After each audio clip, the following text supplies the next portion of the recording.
Welcome to Trust Me, I'm Right, the only show on the internet that literally hurts to watch. I'm your host, Brion Bishop, and I have never once been wrong. Will that change today? I doubt it, but let's find out.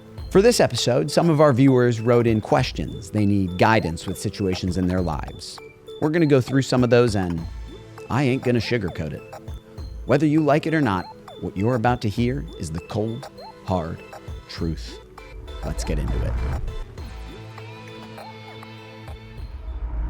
First one we got is, what advice to give my grandma so she can be alpha?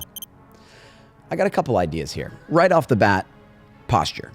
No more hunching over. I do it every single day, and so do millions of people. If I have to crane my neck down to see you, I'm not going to listen to a word you say. Nobody will. If you'd like to be taken seriously, I'd be at eye level or higher. So on that note, I think it goes without saying, but I'll say it anyway. Ditch the wheelchair, toots. You look weak and you look incapable. You've been on Earth for 80 years and you've made no progress. As a matter of fact, you've devolved. You have gone backwards. You should be embarrassed. Another idea for your grandma is stronger bones. Consider an exoskeleton.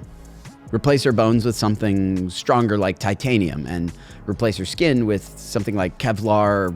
Ideally, bulletproof glass would be great, so you could see right through. You kind of want her to look like the Terminator when he peels his artificial skin off. Then you could add modular weapons attachments, various types of lethal gases, satellite connectivity. You could call in drone strikes with.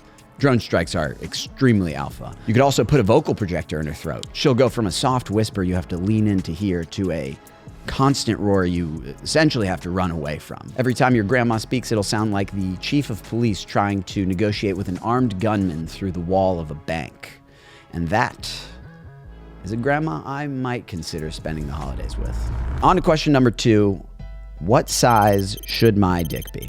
This one's simple. It's down the middle. It's really not that complicated. The only thing cooler than having sex with a woman is not being able to have sex with a woman because your dick doesn't fit. By that logic, the more unlikely it is to fit, the cooler it is, the cooler you are. So my advice here would be anything about 1 to 2 inches long and let's call it hip width. Something reminiscent of a satellite TV dish. That's sort of the ballpark you want to be operating in. You don't need a degree in physics to know that you ain't cramming that in anything. Also, bonus points. You don't have to hide your erections anymore because your penis lays flush against your body like a flat screen TV. Everyone else is stuck in the 70s with a big fucking box dangling between their legs. It's got 4 channels and they all suck. Not you. You're a modern man. You're an entrepreneur. You have a flat penis. You can be hard 24 hours a day and no one's got a clue. Question 3. Is the rock trade the best industry to get into? No production costs at all. That reminds me of a story from my childhood. I grew up in one of those families that said, hey, if you want deodorant, get a job. So what I did is I started breaking and entering into people's homes at night, all over town. I wasn't stealing anything. I'm not a freak. I'm not a psycho. But I was moving furniture around, scratching messages into walls, making untraceable noises, killing pets. And if there was a kid, I would typically go in their room, hide in the closet under their bed, maybe in the tree outside, and I'd talk to them. So eventually they would tell their parents about their friend at night. And essentially I let everybody convince themselves that there was rampant haunting all over town. I created anxiety. I stirred up fear. And you know what paranormal fear does? It creates inelastic demand for metaphysical safety. The price of that safety goes up and the buyer's habit stays the same. So then I start collecting rocks from the beach. Here's where the rocks come in. I start selling those rocks in town under the pretense that they would exorcise any spirits from your house. Newsflash, it was a fucking rock. And if you bought one, I didn't break into your house. Next thing you know, the word starts spreading. The rocks work. If you got one in your home, the ghosts don't show up, they're gone. It's a miracle. People start going nuts and the rocks start moving like hotcakes. And what do? I'm a businessman. I drive the price up because I know they're still going to buy them. $800 for a 1-bedroom. You got a 3-bedroom house that's haunted? You want to get rid of the ghost? That's going to be $2,800. That's a lot of house for one rock. That's a $2,800 rock. And you know what's even crazier? That made sense to them. And these suckers were buying them. They were buying them. And guess what? Ghosts went away. I got rich. I say we squeeze one more question in here, shall we? How much edging should I be working into my weekly schedule? I think it's a case-by-case scenario here. There's no one-size-fits-all option. But first, I want to differentiate it from post-nut clarity, which is a phrase coined by my contemporary Royce DuPont. The name sort of explains itself, but it's the clear-headed decision-making you're offered in the immediate aftermath of a nut.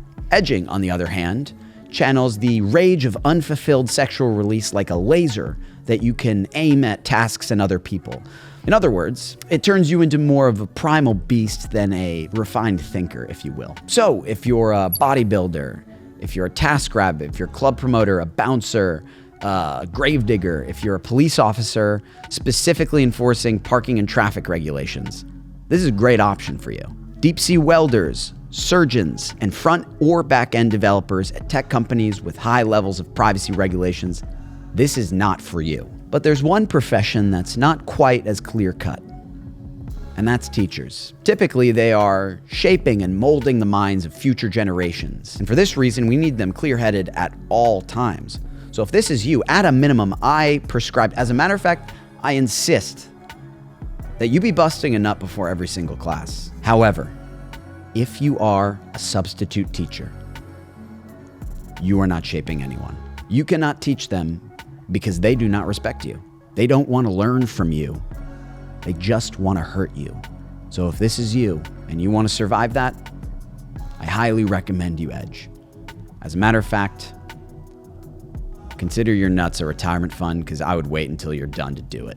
Build that rage, foster that sexual frustration, and channel it at those children. And that about does it for today, folks. Hopefully you learned something along the way, and if you didn't, well, you're an idiot. Till next time, I'm Brion Bishop, and you now know a little more than nothing.